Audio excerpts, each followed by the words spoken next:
England was at the heart of an empire that conquered the world without a second thought, but the nation has come to regard progress through the global football tournament as a journey fraught with treachery. Gareth Southgate didn't set out to lose Thursday night's lethargic encounter with Belgium in Kaliningrad. But for all his insistence on the necessity of his young team maintaining a winning habit, he opted to send out a hugely inexperienced team irrespective of the result. They duly finished second and will now face Colombia rather than the notionally easier prospect of Japan. And it was hard to avoid England's sense that they might have walked into a trap in Russia's most western city. The only notional advantage of finishing as runners-up in Group G is that England avoid a potential quarter-final against Brazil, that this offers an easier route to the final. But it's a dangerous conceit and one that Southgate has argued strongly against. Yet he opted to allow Belgium's largely second-string side outplay his shadow team in a World Cup match that had all of the tension of a high-summer international friendly. Events on Tuesday night in Moscow's Spartak Stadium will ultimately judge the wisdom of that decision. I thought Senegal would also be a very tough game in a different way, Southgate pointed out when asked about the permutations late on Thursday night. All of that group, it was up in the air. Colombia, they have some outstanding individual players, but I believe it is a game we can win. It is going to be a fantastic challenge for us. We feel we are a team that are improving. We still have levels to reach, but that is nothing we didn't know.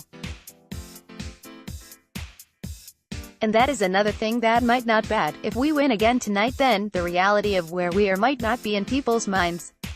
We know where we are. We know how immaculate we have to be to win matches against the very best teams. If we put Harry on for 10 minutes and somebody whacks him on the ankle, that would be ridiculous. Everyone knows the most important game is the knockout game. The thorough methodology behind Southgate's thinking seems like a return to the kind of precision and anti-hype associated with Alf Ramsey. 17 men have managed England since Ramsey stepped down in 1974. They were wildly varying characters, from Don Revie to Kevin Keegan to Sven to Fabio Capello to Big Sam Allardyce, the man who might well be here in Russia. The high point was the World Cup semi-final placing under Bobby Robson in the charged summer of 1990. Those and the grand deflation of hope have been the common theme. Sooner or later, the impossibility of the England job ate all those managers up. That's why Southgate is in such a strange predicament. Qualification in a routine group was achieved without drama or gaffe. 10 games, 8 wins, no defeats. He brought a young, unheralded team here to Russia under no real expectation and without the ridiculous circus that followed England's golden generation. They won their first 2 games and have looked organized and able. In a baking hot summer when England the land is tremulous over where Brexit is taking them, England the football team has never been so serene. That's why there was a faint unease about the stadium in Kaliningrad after Adnan Januzaj eased Belgium into the lead. It's easy to guess at Southgate's reasoning for resting so many players, and he hinted at the myriad dilemmas this fixture presented. We don't like losing matches, but the primary objectives we wanted, we've got, and I think the supporters in the stadium understood that as well. They could see we were pushing. If we put Harry Kane on for 10 minutes and somebody whacks him on the ankle, that would be ridiculous. Everyone knows the most important game is the knockout game. And it's true, if Kane, fast becoming as totemic as Jeff Hurst, had been ruled out of Tuesday's game, Southgate would have been slated. And there are other considerations. If they had won the group and then lost to Japan, that would be interpreted back home as a distinct failure, whereas maybe a thorny exit against Colombia could be construed as progress. If they beat Japan, met and were torn apart by Brazil in the quarterfinal, where would that leave them? Southgate and his staff may never have articulated those thoughts, but of course they have been bouncing around in their minds. But against that, if winning games is vital to England, then why not go after this full-bloodedly? And what could be more appealing to England than a chance to play Brazil, or Mexico, in a quarter-final by beating Japan? There is a nagging sense, too, that England may have been played a little by Roberto Martinez in Belgium, that they followed a Martinez line about resting players. When the Spaniard asked if he was happy to have won the group, thereby entering the Brazil half of the table, he laughed. Honestly, I am delighted with the performance. That's not quite the same thing, but Martinez is in charge of a squad capable of winning the tournament.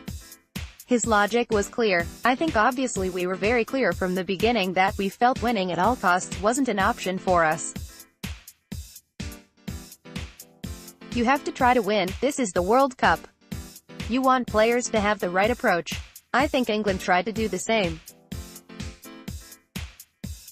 What was important for us was that we didn't go to this game with the same 11 just to get the 9 points and the good feeling and momentum. That was going to be very wrong. We had to spread the responsibility in the group, to see who is ready. And that makes us a stronger team. I don't know what England had planned to do. They made a lot of changes as well. Colombia, Juan Quintero and James Rodriguez. It remains to be seen if what was right for Belgium was also right for England. The fear now is that whatever happy spell England had fallen under may have been somehow broken by this conscious interruption of the team. Anytime the camera switched to the England bench, there was an end-of-term feel about it. The players switched from giddiness to boredom. We could have played them again. No problem, Southgate admitted, but they had a game 4 days ago in extreme heat. This afternoon already you saw Colombia lost a key player, Japan lost a key player. So that was a risk we didn't need to take. I totally understand why people would question those decisions, but we have to prepare the team the way we feel right. Rather than not have players on the training ground for the next 2 days because they are recovering, we can start with something of a gym session and the next day prepare for Colombia. The Colombians' route to Tuesday night has been as chaotic as England's has smooth. Southgate will face one of football's great survivors in the 78-year-old José Pekerman, the enigmatic Argentinian who prefers to leave the Colombian media and public guessing as to his motivations. He raised eyebrows by cutting Edwin Cardona, a strong presence through the qualifying campaign, from his final squad for Russia and was under huge pressure for both his selection and tactics in losing to Japan. But in pairing James Rodriguez and Juan Quintero for their second game against Poland, Pekerman's team took flight for a 3-0 win. There was enough in that tape to give Southgate plenty of late evenings reviewing the game. A huge night for England. Valiant as Southgate's efforts have been, the expectation and hype will be in overdrive by the game day. The 1966 mythology will be back in full force. What England 2018 has in common with that bunch is a kind of humility brought to bear by Southgate's stewardship and that thoroughness of his. One of England's subconscious fears of these gripping World Cup nights is the penalty shootout. It is clear now that previous managers left that eventuality to the gods only to discover that the gods could not make it. David Batty or, for that matter, a Southgate, suddenly accomplished at converting insanely pressurized penalty kicks. That problem has been addressed. In terms of penalties, we have been practicing and going through strategies on those since March. We have done various studies and had practices, but it would have been too late to start that now, 3 days away from a game.